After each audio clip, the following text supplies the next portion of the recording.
I've run a few more checks on Monster over the last few days. It seems I can't actually stay away from this garage. I seem to be addicted. Even when I tell myself, right, you've done enough for today, stop thinking about it, go inside, I find that I'm back in here like 5 minutes later. But my spreadsheet's coming along nicely. I think last time I stopped the video and I had just reinstalled the ECU after taking it out for maybe like half an hour. And I just got the fault codes back to say the oxygen sensor and the air sensor. So this is how I've got on over the last few days. If I just go through the different things that I've kind of tested and the results that I've got. So after I took the motorbike for another 20-mile ride and the oxygen and the air temperature sensor was still showing, which was what we expected to happen, I then removed the battery, I unplugged the ECU, and this time I had it unplugged for over 12 hours, so overnight rather than just for half an hour, which I'd done previously. Mainly just as a test really, because again online people have said it clears the faults if you remove it for like 15 minutes, which wasn't the case when I did the test before. So I thought I'll try it for like more than 12 hours this time. And exactly the same thing happened. When I plugged back in the diagnostic tool, the fault codes were still showing. So I kind of discovered that that doesn't really do anything unless you actually have the tool and you can plug it in and clear it via the computer. So I got the bike back up to operating temperature again, so the fan came on, went off. The same 2 fault codes came up for the air sensor and the oxygen sensor. Interestingly, I've not had the valve malfunction come back yet since unplugging the ECU. I then decided to do a bit of a naughty test where I drained the battery to 11.3-ish volts. Just because the heated grips test I did before, I don't think I did it fairly, because when my bike stalled a few weeks back, that's when it would have had a lower battery, and when I tested it the other day, that was after I'd charged the battery up.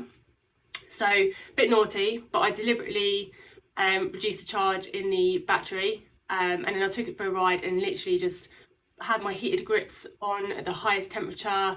I even plugged in my sat nav just to try and get as much kind of current coming out of the bike as possible, just to see if that would trigger any stalling issues. And it didn't. My bike again ran perfectly. After I did that test, I decided to siphon out some more fuel, which I should have done months back. I think it's about 7 months ago I installed a fuel filter regulator, and my friend said to siphon out some of the fuel and test the quality of it before you install it, because you don't want to install a new filter that's just going to get clogged up. And I was a bit naughty really, because I took some out, literally the tiniest bit, because I think, I don't know, maybe I couldn't get the siphon to work properly, and I just thought, oh, it's fine, like, you know, I'm going to crack on and put in the fuel filter regulator. So then the other day I thought, you know, I'm going to siphon out a bit more, and I did, and straight away I spotted these little black specks of dirt, crud, whatever it is in the petrol, which I know isn't good. So I do have an issue with my petrol being contaminated. So now we're trying to think about what to do about clearing out like the fuel system. So luckily I kept my old fuel filter regulator, which meant I could do some tests on this to see if there was a way of checking if there was any black bits in here without getting a new one out of my bike. So I did an experiment where I syringed in some petrol into the out here, into this hole. I think I put in like about 3 syringe full worths into the fuel filter regulator, shook it all about, nothing comes out these holes, tipped it upside down, and the petrol was all clear. So then I tried the same test on return, and it wouldn't take any petrol, it just kind of oozed out over the top, so I knew that I couldn't really do anything with that. But the in, again, I put in about 3 syringefuls of petrol, a little bit kind of dribbled out of this hole, gave it a little shake around, obviously I had to be very careful, tipped it back upside down, and then a lot more black stuff came out of there. So I'm hoping the one that I installed, the new one, I might be able to kind of do that just to get any of the black stuff dislodged and get that back out of the fuel filter. If I have to buy a new one, I have to buy a new one, but I'll also look into get a new fuel injector. And we're going to run a bit of an experiment over the next few weeks. I think my garage is going to look like a science lab. But every time I kind of fill up with fuel and say it gets down to like maybe a quarter of a tank, I think I'm going to take out that petrol, try and get rid of all the like little black bits before putting it back in, and I'm hoping over time I'll be able to clear out the system enough so it starts running okay again.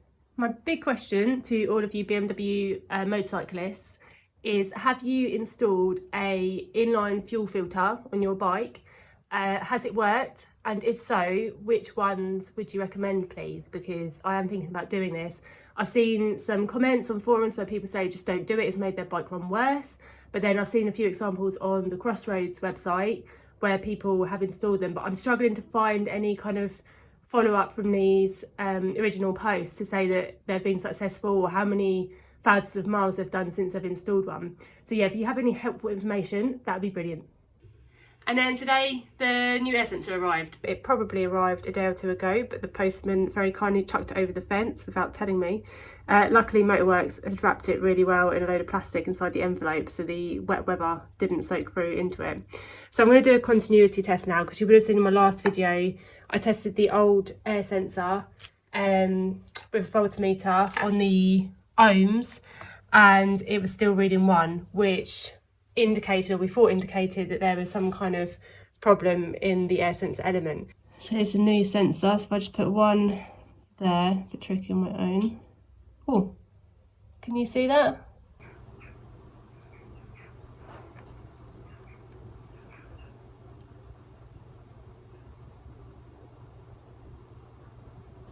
Out with the old and in with the new.